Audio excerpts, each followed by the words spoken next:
حضرت باعزید بستامی کہتے ہیں کہ میں نے اپنی ماں کے آگے ہاتھ جوڑے، میں نے کہا امی تجھے راضی کروں یا رب کو راضی کروں؟ تو اپنے حق مجھے معاف کر دے، اللہ کو میں راضی کر لیتا ہوں۔ ماں نے کہا جاؤ پتر میں اجازت دیتی ہوں۔ گئے جنگلوں میں ذکر و فکر میں لگے رہے، تنہائی میں اس کو یاد کرتے رہے، دن رات ذکر کے چراغ روشن رکھے۔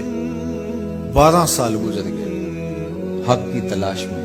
ایک دن واپس بستام کے قریب سے گزر رہے تھے، خیال آیا چلتے چلتے ماں کو سلام کر دیں۔ دروازے کو دستک دینے لگے تو اس خیال نے ہاتھ روک لیا کہ ساری زندگی ماں کو سکھ تو دیا کوئی نہیں، اب دکھ بھی کیوں دینے لگے؟ رات کا ایک پہر بیت گیا ہے، سردیوں کی لمبی رات ہے، ماں بستر میں لیٹی ہوگی، تیرے لیے اٹھے گی، دروازہ کھولے گی، دروازے کے ساتھ ہی لگ کے بیٹھ گئی اور ساری رات کاٹ دی، اس خیال سے کہ ماں کو تکلیف نہ ہو۔ جب سحری کا وقت ہوا تو اندر سے جو نالی آتی تھی اس نالی سے پانی آیا، سمجھ گئے میری ماں تہجد کے لیے اٹھی ہے اور وضو کا پانی ہے، تو فوراً دروازے پہ دستک دی۔ اندر سے آواز آئی بیٹا باعزید میں ابھی آئی۔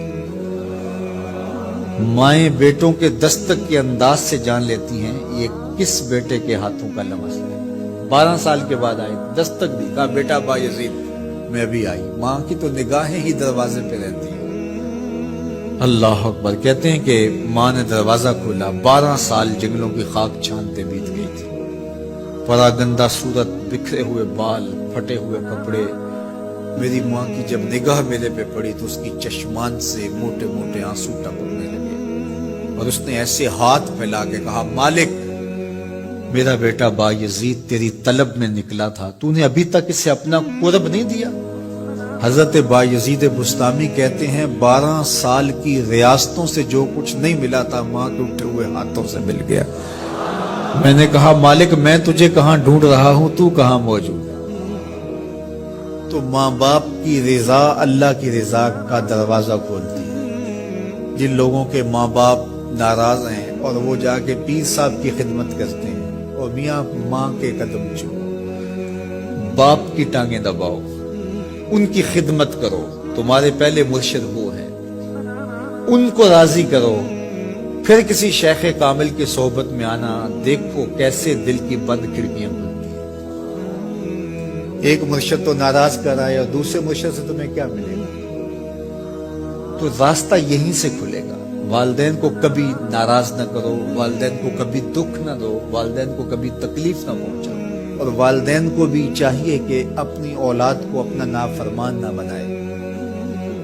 ایک بزرگ فرماتے ہیں کہ مجھے برابر 30 سال ہو گئے ہیں کہ میں اپنی اولاد کو کوئی حکم ہی نہیں دیا، کوئی حکم نہیں دیا۔ کوئی چیز مجھے چاہیے بھی ہوتی ہے تو میں بصیغہ عمل نہیں کہتا، بلکہ ایسی بات کرتا ہوں، پانی چاہیے تو یہ نہیں کہتا بیٹا پانی لے کر آؤ، میں ویسے کہتا ہوں پیاس لگی ہوئی ہے، تو اگر وہ سمجھ جائے اور وہ خود لے آئے تو اچھی بات ہے، لیکن اگر وہ نہ لائے تو میں نے اس کو حکم ہی نہیں دیا، امر ہی نہیں کیا، تو اس امر کی مخالفت ہی لازم نہیں آئے گی۔ تو کہا 30 سال برابر گزر گئے ہیں، میں نے اپنی اولاد کو حکم نہیں دیا کہ کہیں وہ میری نافرمان نہ ہو جائے، کیونکہ اگر وہ نافرمان ہو گئی پلے کچھ نہیں رہے گا۔ جو اولاد ماں باپ کی نافرمان ہوتی ہے وہ ہوا میں بھی اڑے، وہ چرخ پہ بھی جھولے، وہ زمین پہ گرنے والی ہوتی ہے، کبھی کامیاب نہیں ہو سکتی وہ اولادیں جو ماں باپ کی گستاخ، بے ادب اور نافرمان ہوتی ہیں۔ وہی اولادیں سرخرو، کامیاب اور کامگار اور بامراد ہوتی ہیں جو ماں باپ کی خدمت کرتی ہیں، ماں باپ کی دعائیں لیتی ہیں۔